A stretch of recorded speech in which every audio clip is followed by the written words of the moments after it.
Tiene que apagar el suyo. Apagan micrófono los que no lo van a usar, solo prende el que lo va a usar. Coordine, Fray.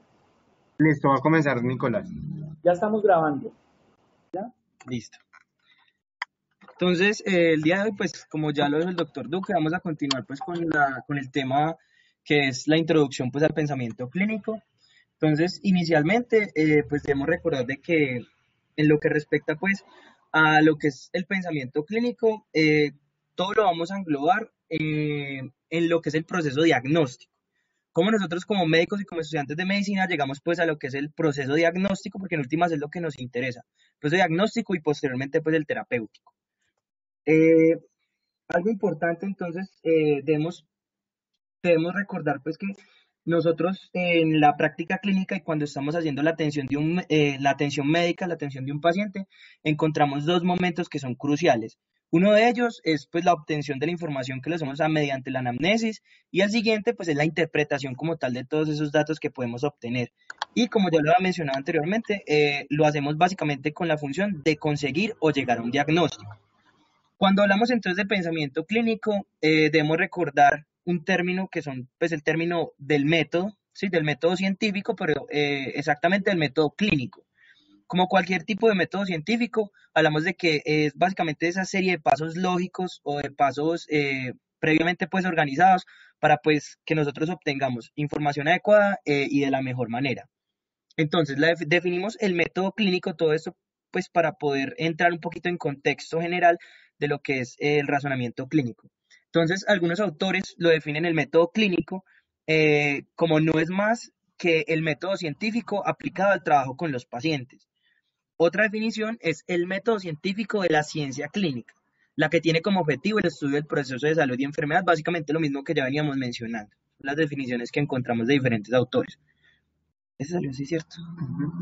Bueno, entonces hay algo que es importante que debemos recordar, que son básicamente unos puntos que nos ofrece la literatura que pudimos encontrar, que debemos tener nosotros como estudiantes de medicina y como médicos cuando vamos pues a abordar un paciente. Entonces uno de ellos es, por ejemplo, dominar pues en gran medida lo que es la técnica del interrogatorio, lo que es la anamnesis, y a la hora de examinar un paciente, mantener siempre una mente abierta a cualquier detalle, cualquier signo clínico nuevo que refiera al paciente o que refiera, por ejemplo, a un familiar al momento de la anamnesis, es importante, no debemos como sesgarnos de que siempre el paciente con disnea hace POC o siempre el paciente con edemas es, por ejemplo, una falla cardíaca o una cirrosis. Entonces, siempre tener como en cuenta ese contexto general de los pacientes. ¿Qué más aquí como importante? Eh, Siempre ser un poco comparativos. No todos los pacientes son iguales, entonces eso es algo que debemos tener en cuenta. Y bueno, ya más adelante vamos a seguir indagando en lo que es el pensamiento clínico. Siguiente. Algunos consejos que encontramos que nos parecieron importantes recalcar son, por ejemplo, de que uno, pues me pareció bastante importante, es no se diagnostica lo que no se conoce o aquello en lo que no se piensa y se diagnostica con dificultad aquello que se ha visto en contadas ocasiones. Esto, como lo venía a mencionar pues el doctor Duque anteriormente, nosotros para poder hacer diagnósticos adecuados e igual terapias enfocadas al diagnóstico que hayamos realizado, pues tenemos que tener conceptos claros y esos preconceptos vienen desde las básicas. Entonces, por ejemplo, los conceptos en fisiopatología que nos pueden guiar y pues básicamente hacía mucha referencia en tener muy buenos conocimientos clínicos y a la hora de examinar para orientarnos en un manejo y en un diagnóstico sindromático inicialmente. Bueno, entonces esto lo voy a leer textual y es algo que me pareció importante porque realmente en la universidad hemos visto que nos hemos ido enfocando en ese modelo biopsicosocioambiental que es tan importante porque realmente no dejamos de lado ningún aspecto del ser humano como tal y entonces pues lo hacía mucho énfasis también el enfoque diagnóstico en esto, de que dejamos casi siempre de lado, por ejemplo, en qué trabaja el paciente y ahí mismo está el diagnóstico. Entonces, eso es importante cuando hablamos pues del pensamiento clínico. Bueno, entonces continuamos con revisión histórica. Entonces Andrea ya nos va a hablar de esto. Bueno, siguiente, porfa. Vamos a realizar una pequeña revisión sobre la historia del del método científico, del método clínico, la cual nace aproximadamente en los años 70. Porque unos educadores, unos médicos, profesores, tuvieron el gran deseo de inculcar a los estudiantes la resolución de la habilidad de los problemas clínicos. Esto comienza en la Universidad de Michigan, con el deseo de identificar y caracterizar el proceso de resolución de los problemas diagnósticos. Y para ello se llevó a cabo estudios observacionales en el cual se les pidió a un grupo de médicos y estudiantes que pensaran en voz alta cuando estaban revisando al paciente. Siguiente, porfa. Entre los hallazgos relevantes que encontraron en estas investigaciones fue que todos los médicos experimentados o no abordaban los problemas diagnósticos de una manera similar. Es decir, que a partir de un pequeño conjunto de datos se conciben una serie de hipótesis y estas nos van a servir como guía para la recogida de información adicional. Es decir, tenemos a un paciente con disnea y con tabaquismo, entonces nosotros podemos llegar a pensar que es un paciente con EPOC, al cual le vamos a mandar a hacer una espirometría para determinar si es o no. Luego tenemos la destreza, que la destreza se adquiere a través de la práctica y de la retroalimentación, especialmente de la proporcionada por los errores cometidos. Y también que los médicos suelen contemplar de 3 a 5 hipótesis simultáneamente. Siguiente, porfa. Luego tenemos los patrones, siguiente, porfa, y los esquemas. En 1994 se acuña la expresión los esquemas, que definen a la estructura organizativa de la mente de los expertos cuando organizan conocimientos específicos. Estos esquemas se representan como árboles de decisiones que reproducen las principales divisiones que usan los médicos, tanto para almacenar conocimiento en la memoria como para recuperar al momento de la resolución de un problema clínico. El razonamiento esquema inductivo implica el desplazamiento a lo largo de diferentes ramas de la estructura de conocimiento con rumbo al diagnóstico final. Tras sobrepasar varias bifurcaciones, el número de opciones diagnósticas se va reduciendo considerablemente y podemos emplear una estrategia de razonamiento deductivo o reconocer los patrones. Siguiente, porfa. Con la experiencia acumulada, el médico termina por interiorizar un repertorio de problemas frecuentes en el ámbito de su especialización que se denominan patrones. Estos patrones permiten al médico resolver problemas mediante el reconocimiento de los nuevos casos como similares a otros que ya había enfrentado en su práctica médica. Este reconocimiento de patrones se ha identificado como una aproximación que utilizan muchos médicos con éxito para resolver diferentes problemas clínicos. Siguiente, por favor. Gracias, André. Bueno, entonces ahorita vamos a hablar como de una clasificación un poco más general de la que nos mostraba el doctor ahorita, pero que era lo que nos planteaba algunos de los documentos guías en los que nosotros nos estábamos basando. Entonces, de manera inicial, la clasificación del pensamiento clínico como tal se basa en un modelo hipotético deductivo y en otro modelo que es no analítico. Antes de hablar de esto, nos gustaría pues como hacer énfasis en que nosotros debemos ser secuenciales y ser muy lógicos, pero hay muchos momentos en los que no somos lógicos debido a que no tenemos unos conocimientos previos que deberíamos dominar. Entonces básicamente no se es lógico pues con lo que no se conoce. Entonces por eso es que es muy importante tener unos saberes previos. Entonces, en cuanto al modelo hipotético deductivo, que también es conocido como el analítico, es el que el que se utiliza de manera frecuente por los docentes y por las personas que están a cargo de la docencia, pues, de la medicina. Y allí, básicamente, lo que nos dicen es tener en cuenta como 6 pasos que son fundamentales para llegar a un diagnóstico o a un razonamiento clínico. Lo primero que nos dicen es que debemos tener una observación cuidadosa, que debemos obtener adecuadamente la información, pues a través de la anamnesis, a través de todas las preguntas que nosotros hacemos y básicamente adquirir todas esas destrezas que son importantes para nosotros como futuros clínicos. Tercero, la exploración física, que también es fundamental, hacerla de manera cefalocaudal muy completa, aunque dependiendo pues del paciente vamos a enfocarnos en unos sistemas o en otro tipo de cosas. Cuarto, la generación de una hipótesis. Entonces, cuando ya nosotros tenemos una serie de datos importantes o de una información que hemos adquirido, pues vamos a generar una primera hipótesis. Una primera hipótesis, seguidamente hacemos una correlación de los datos obtenidos con las hipótesis planteadas y confirmamos o no las hipótesis a través pues, de unas pruebas diagnósticas. Entonces, esto es como algo que nosotros hemos venido estudiando y es como lo que más hemos venido aplicando nosotros como estudiantes de medicina. Un modelo hipotético deductivo y que ya más adelante vamos a ver los otros que también se pueden asociar.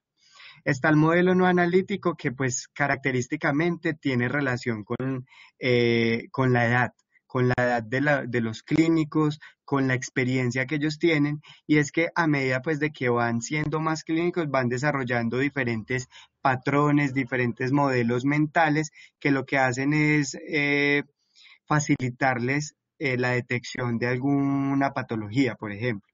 Entonces, básicamente el modelo no analítico se basa en eso, en un reconocimiento de patrones sin necesidad de hacer un modelo hipotético deductivo. Cuando nosotros hablamos del modelo hipotético deductivo, hay que tener en cuenta que este modelo es un modelo mucho más lento, o sea, este se va a demorar un poco más. Y el modelo no analítico, pues es un modelo que se utiliza pues de manera más rápida y obviamente pues cuando ya se tiene como mucha experticia o mucho conocimiento también.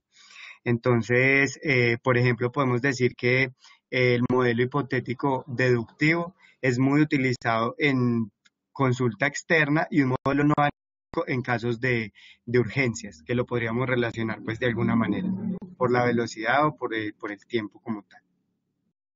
La otra propuesta que nos plantean es una propuesta de método combinado en el cual se une el modelo analítico, o sea, hipotético deductivo, y el no analítico de patrón. Y aquí, ¿qué vamos a tener en cuenta? Absolutamente todo. O sea, muchos de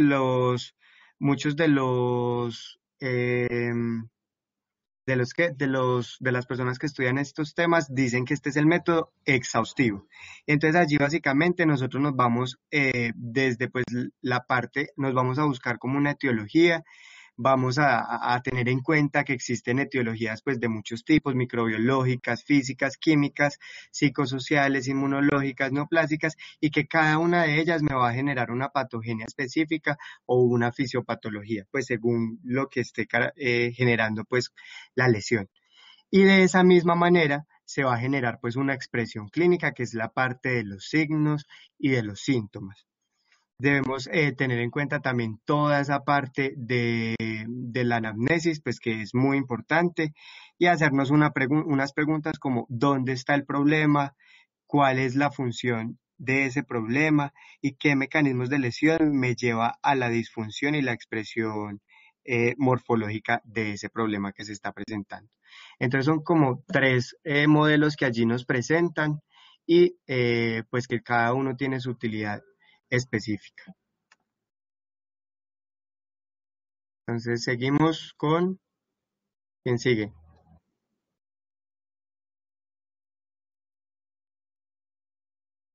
¿Quién sigue?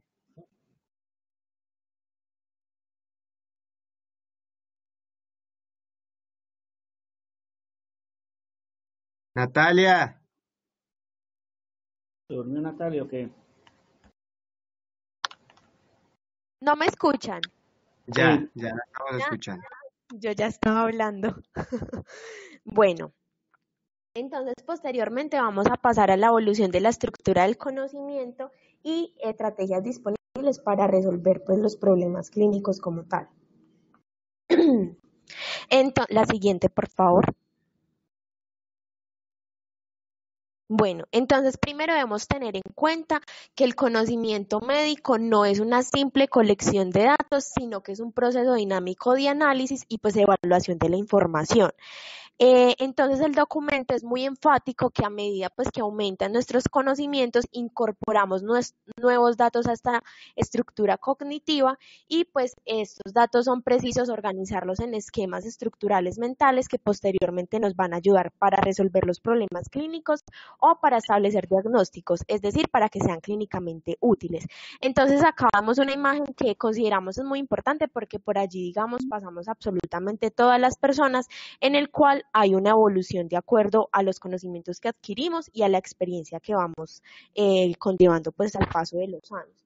Entonces, como vemos en la primera imagen, tenemos un conocimiento reducido. Este conocimiento reducido vamos a tener entonces que en este periodo pues vamos a disponer de pocos conocimientos y lo que vamos a recurrir es sobre todo a la adivinación y a la suposición cuando se aborda un problema diagnóstico, ¿sí? Entonces, digamos que se encabeza pues el principiante, en el cual observamos ahí que cargamos la cantidad de objetos increíbles para tratar de llegar a una conclusión diagnóstica, como lo somos ahora, pues en este caso nosotros. Posteriormente, entonces, pasamos a un conocimiento disperso en el que hay mayores conexiones y sin embargo conocimientos limitados y poco elaborados y pues por ese motivo se suele emplear el razonamiento deductivo que va pues a la hipótesis de los datos, que era pues un tipo de razonamiento como ya nos hablaba Brian.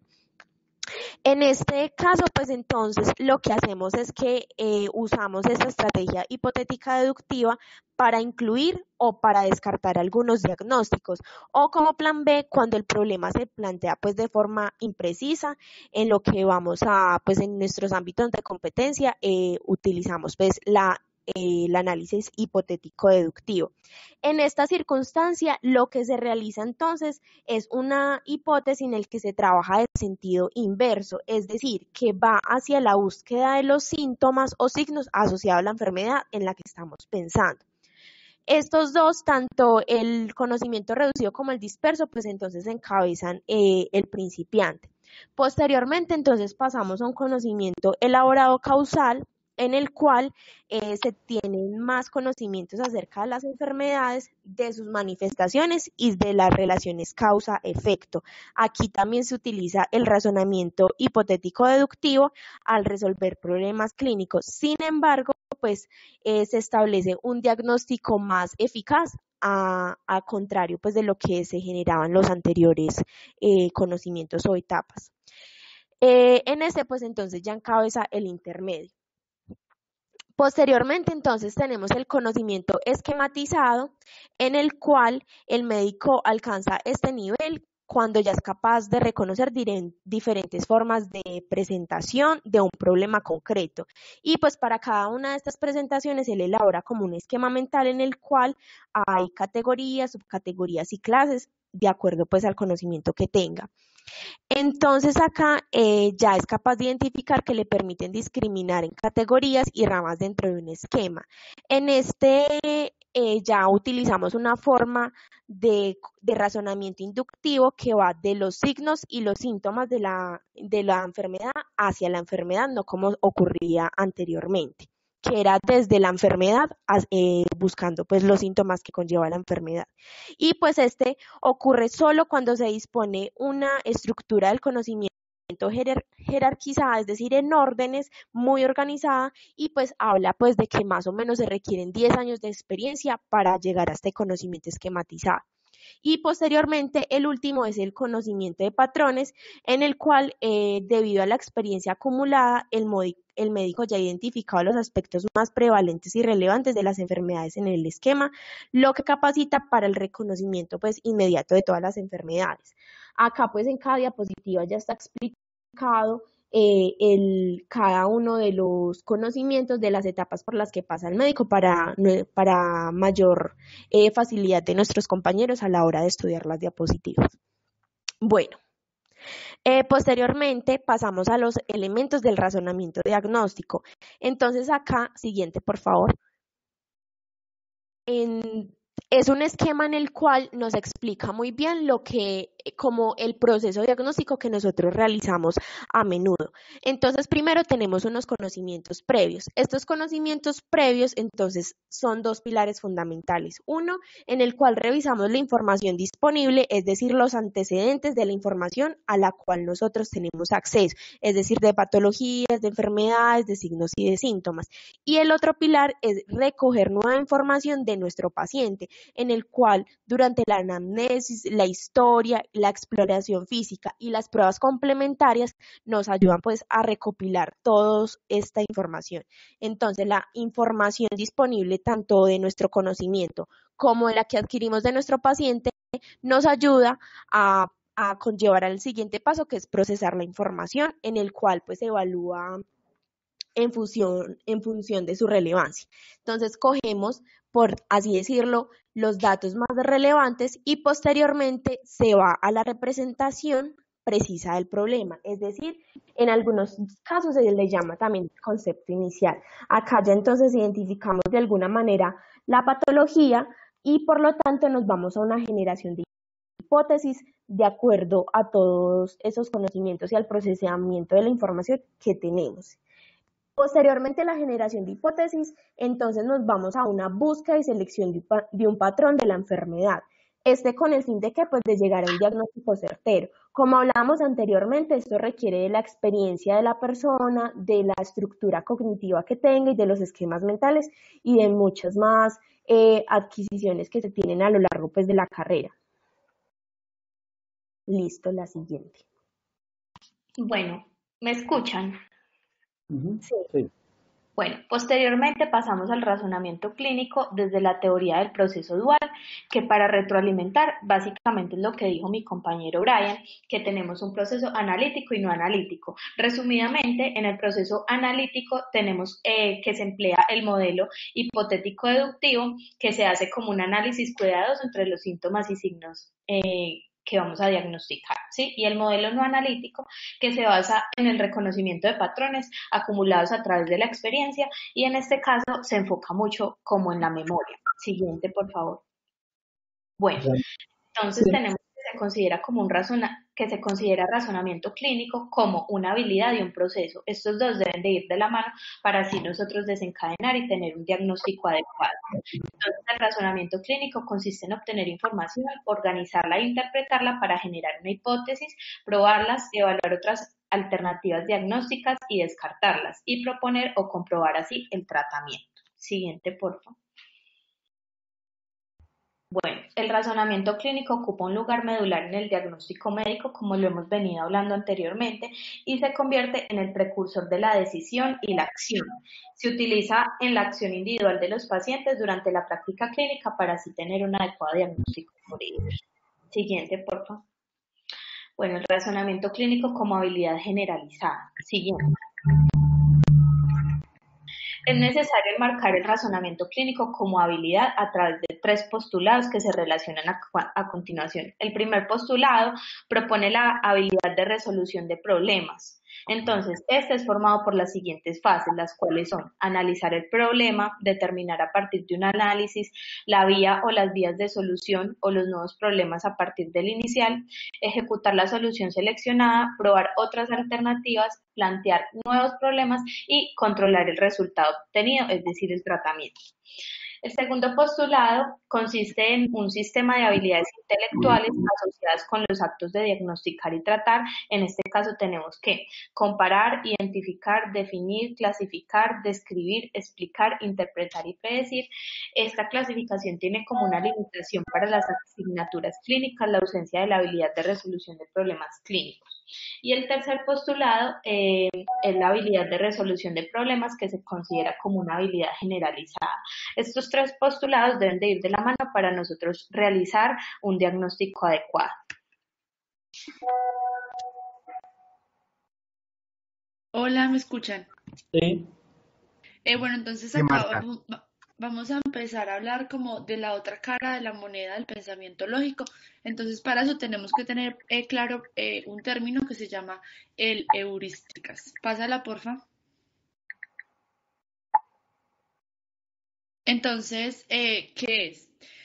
En el razonamiento clínico, entonces implica pues un margen de incertidumbre y un cálculo de probabilidad. En la práctica ya los médicos pues suelen basar sus decisiones ya sea de forma implícita o explícita, entonces en probabilidades subjetivas o en las creencias y en los conocimientos previos pues, que va a tener.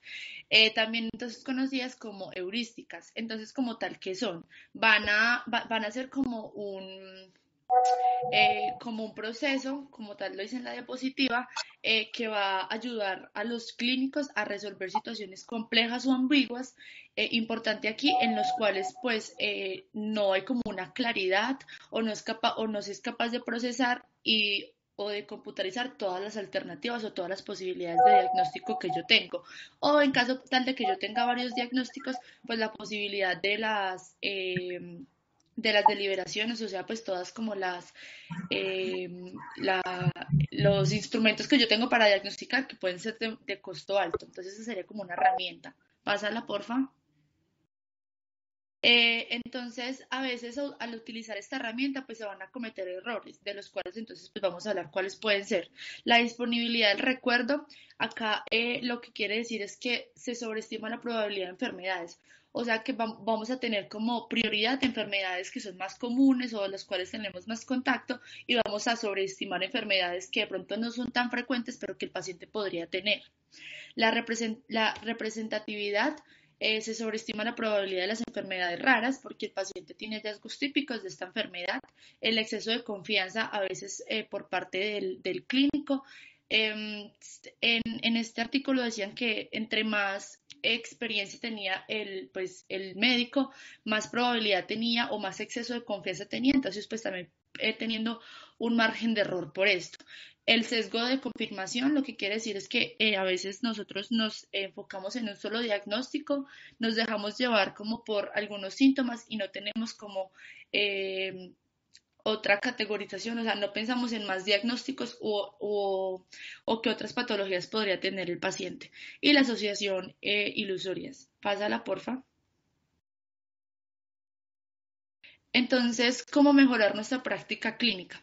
Pásala a es lo que he venido hablando. A veces los médicos tenemos, bueno, los que estamos estudiando y los médicos tenemos sesgo de información. ¿Qué quiere decir? Que nos dejamos llevar más que todo por algunos conocimientos previos que tenemos y nos enfatizamos en un solo diagnóstico.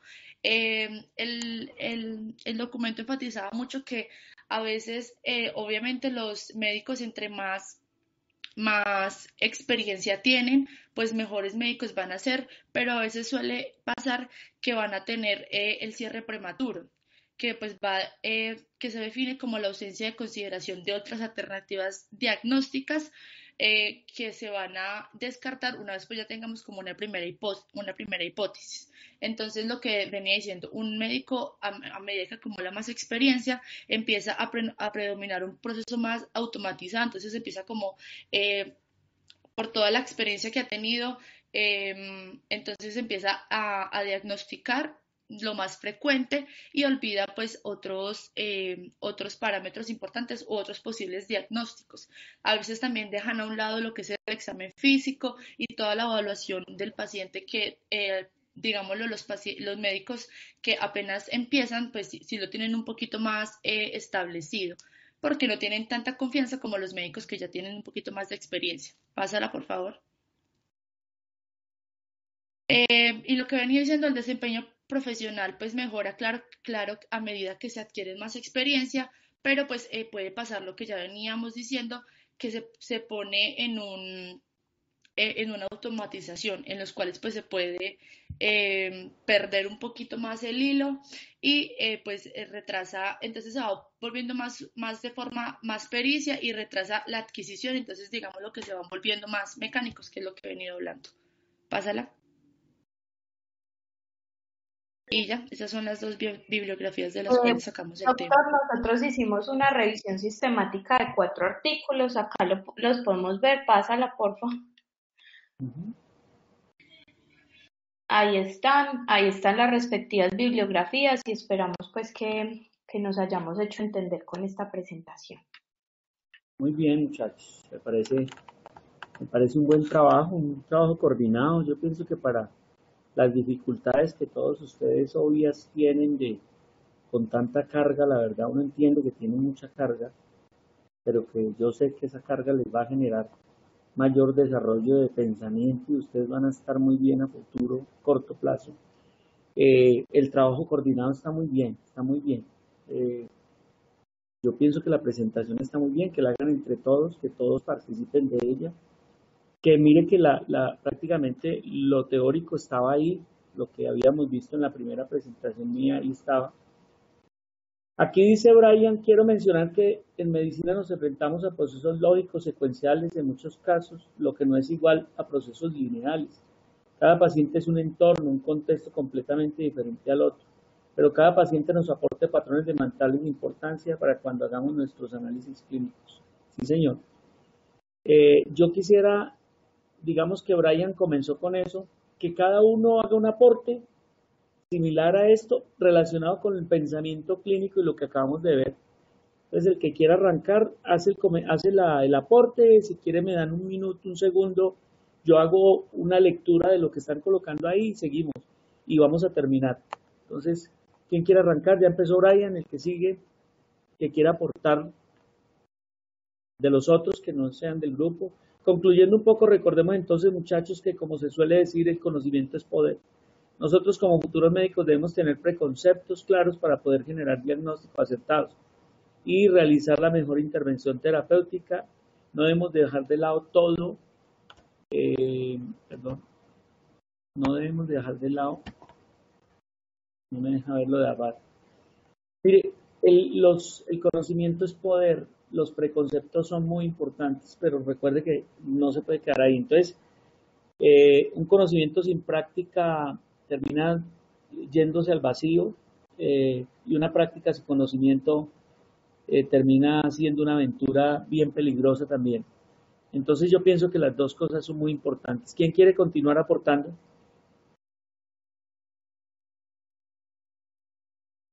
Cualquiera de los de otros grupos está muy... ¿Otro que quiera aportar? Si de pronto Jorge Eliezer quiere dar un aporte o algo, pues Cualquiera de los otros de los... Yo también opino que Jorge Eliezer, él siempre nos pone mucha atención. ¿Será que Jorge Eliezer es que lo pillaron que está por dormido o qué? ¿O no está?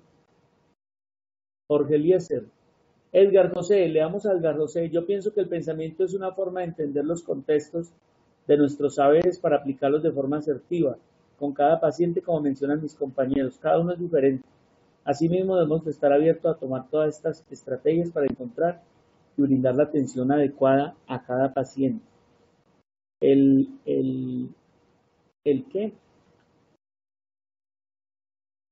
Definitivamente, el conocimiento, la información, la teoría hay que sistematizarla y definitivamente hay que escudriñar, hay que estructurar la búsqueda de eso que nosotros hemos leído en cada paciente que veamos.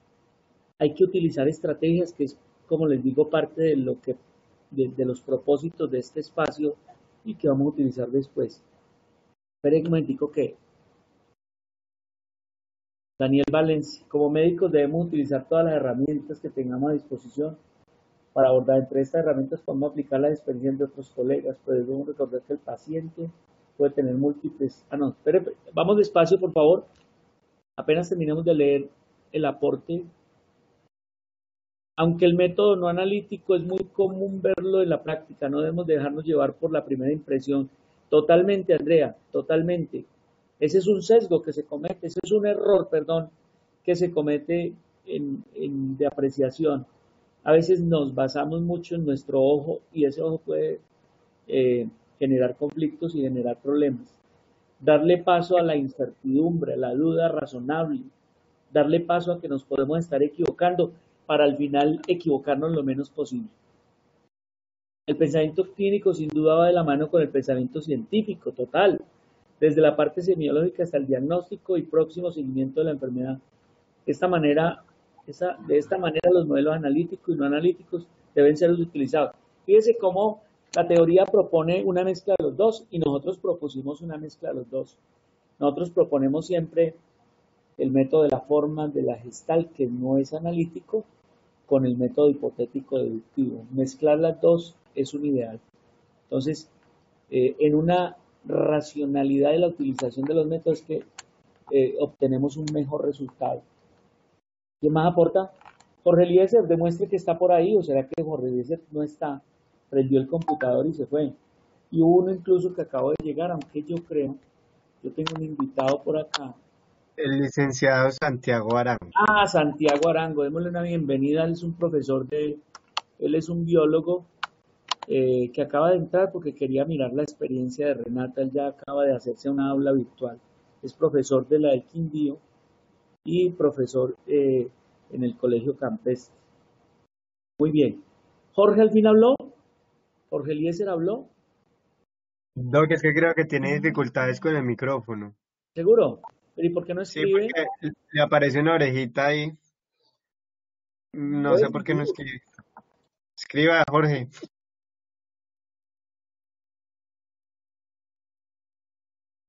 Bueno, muy bien. ¿Alguien más quiere aportar, por favor? Dice, hay que tener en cuenta que la especie humana crea cultura y nuestro entorno, los médicos y nosotros como estudiantes creamos una cultura diferente en pro de la comunidad, teniendo en cuenta que ser médicos es un conjunto de conocimiento, habilidades y humanidad, sobre todo aplicar estos métodos hace que nuestro aporte a la sociedad sea más eficaz. Debemos dejar este no alcanza a leer lo que dice abajo, allá, debemos dejar, no, esto ya lo estudió.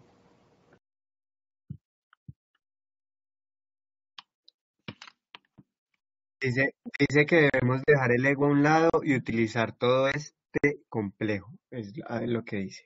Total, total. Muy bien, Lisette. ¿Alguien más quiere aportar? Entonces, fíjense, en la primera clase vimos 4 estrategias. Lo vimos como el método del gestal de la forma del patrón, la segunda algorítmico, no se mencionó acá, el tercero el hipotético deductivo y el cuarto el método exhaustivo. Y nos estamos guiando por una combinación, yo diría una combinación de 3 métodos, del método analítico, hipotético deductivo, del método no analítico de la gestal de la forma y definitivamente hay que sumarle al método algorítmico, muchachos. Todos los días ustedes lo ven. Cuando se enfrentan a un paciente, por ejemplo, con tos, expectoración, entonces preguntan si lleva más de 15 días, entonces si lleva más de 15 días es un sintomático respiratorio, si es un sintomático respiratorio, lo primero que hay que descartar es una tuberculosis, si entonces hay que aplicarle un BK de esputo y de pronto si es negativo hacerle un cultivo de ese esputo. Jorge Eliezer apareció. ¿Apareció Jorrito? Sí, señor, con un comentario muy chévere. Vamos a ver. Miremos lo de Jorge antes de ver lo de Santiago.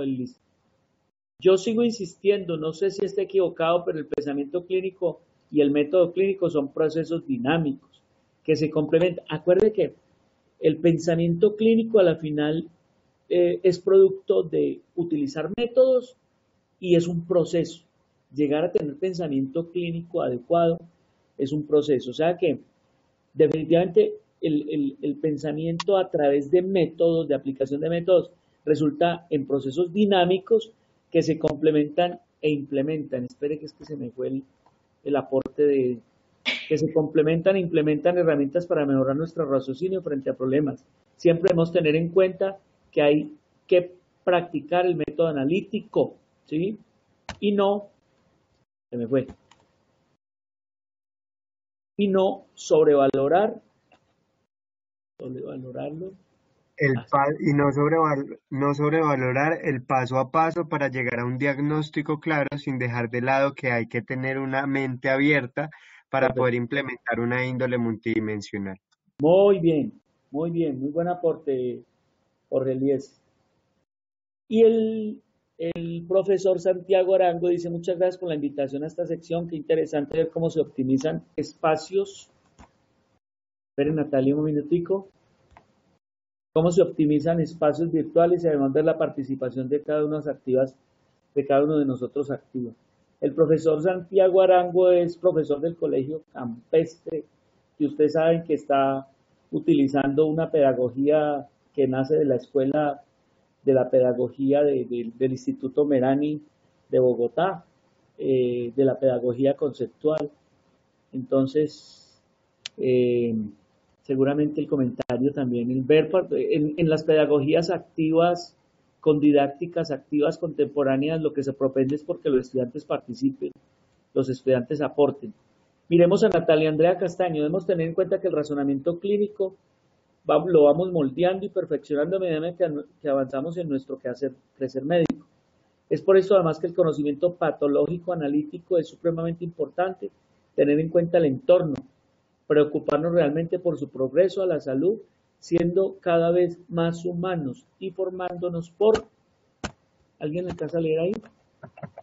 No alcanzo a leerlo. Muy bien, claro, ojo, lo que vimos la vez pasada, siempre en contexto. Nosotros nunca debemos pensar, nunca debemos hacer todo un razonamiento clínico si no estamos utilizando el contexto.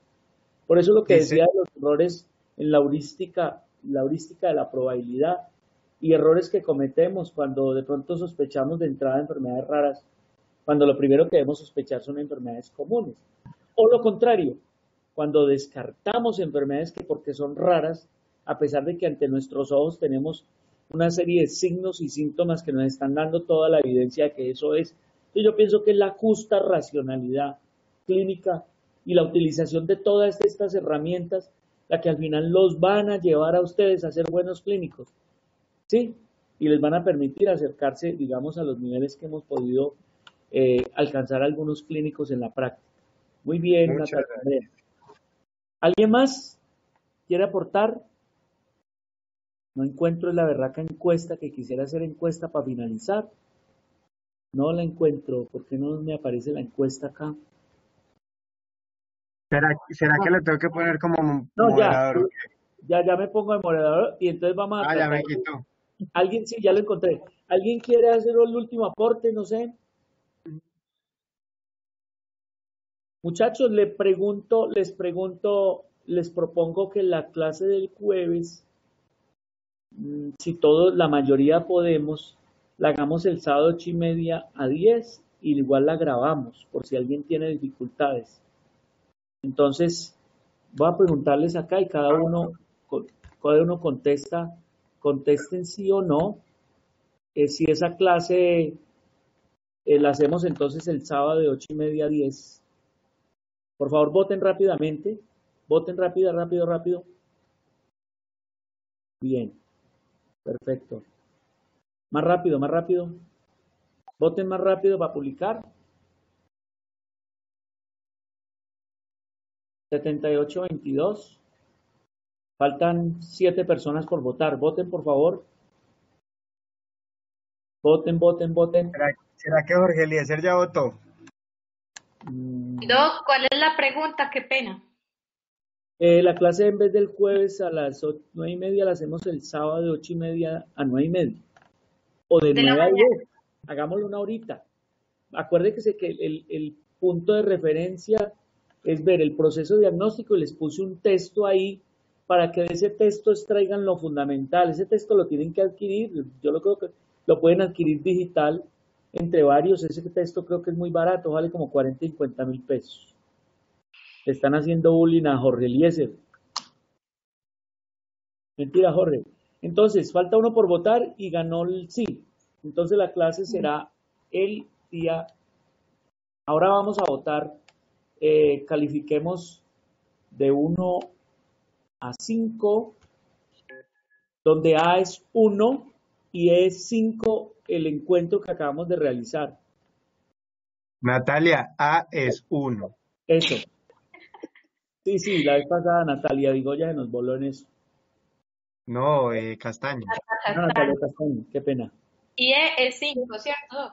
Sí, E es 5. Calificamos. Pues Laurita. Muy bien, faltan 2 por votar. Nos faltaron creo que 2 a esta clase, pues me parece que nos fue bien. Igual esta clase está grabada, yo se las voy a... Brian, yo le mandé la clase pasada. No, señor. Ay, pucha, entonces les mando las dos, ¿oyó? Listo, Doc, y si nos puede compartir también las presentaciones que usted, bueno, en especial esta de hoy, Pero se las le subo para agradezco. que la descarguen, ¿oyó? Ah, Ya las bueno, subo. verdad que ahí también queda la clase. Bueno, listo. Listo, la clase fue calificada con 5. Sacamos 5. Vamos a... Pero yo les mando pero yo se los descargo un momentico. Doc, las presentaciones de los demás compañeros también nos las pueden compartir, por favor. Yo creo, no, voy a crear es una carpetica mejor. Brian, me acuerda mañana, les creo una carpetica y les comparto a todos en esa carpeta en Google Drive, ¿yo? ¿Listo? Listo, bueno, señor. Bueno, muchachos, fue un placer estar con ustedes hoy. Ya saben, entonces el grupo 3 es el próximo que referencia a la presentación. Yo trato de hacer una introducción, lo mismo. Trato de hacer una presentación. Ahí tienen el libro, yo se los compartí ahí el link. Descarguen eso. Si quieren, pregúntenme de ese libro qué es lo importante que pueden sacar. Como les digo, estamos sobre la semana que cuarta o 5, no me acuerdo. Semana quinta o cuarta, Brian. Cuarta, doctor. Cuarto, ¿no? Está muy bien. O sea que todavía podemos hacer 2 encuentros con el tema de proceso diagnóstico y ya para que arranquemos el corte 2 y corte 3. Bueno, muy bien. Muchas gracias. Fue un placer entonces, muchachos. Bye bye. Feliz noche.